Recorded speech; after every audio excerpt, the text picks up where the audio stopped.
নমস্কার বন্ধুরা, তোমরা সবাই কেমন আছো? আশা করি সবাই ভালো আছো। আমিও ভালো আছি। আজকে আমি এলাম সারিত সেন্টার মলে, শপিং মল।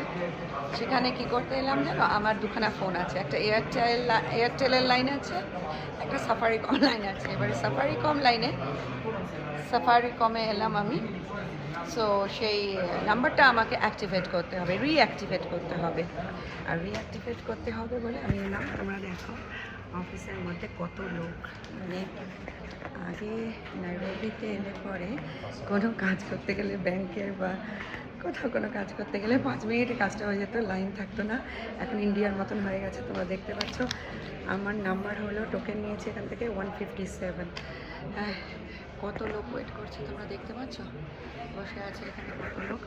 এবং এখান থেকে টোকেন নিতে হলো কারিবু সাফারিকম। এখান থেকে নিয়ে এখন 157 আমার নাম্বার। জানি না এখন 2 ঘন্টা লেগে যাবে সেই কাজটা করতে। ওরে বাবারে, ভাবা যায় না। চলো আমি বসি এখানে চেয়ারে, সুন্দর চেয়ার আছে সাফারিকম, সব গ্রিন কালার। আমার জামা আজকে গ্রিন। হ্যাঁ, বসে থাকি, দেখি কতক্ষণে অনেকগুলো কাস্টমার এখানে নাম্বারটা আসবে। ভেবেছিলাম মাঝখানে গিয়ে একটু জাভাতে খেয়ে আসবো, লাঞ্চ খেয়ে আসবো। যদি খুব দেরি হয় লাঞ্চ খেয়ে আসবো আজকে জাভাতে গিয়ে। জাভা হলো রেস্টুরেন্ট। এখানে দেখেছো কত লোক বসে আছে, কোনো চেঁচামেচি নেই, কিছু নেই। অনেক লোক বসে আছে, চেঁচামেচি নেই, জোরে কথা নেই, সবাই চুপচাপ আস্তে আস্তে কাজ করছে, আস্তে আস্তে সব।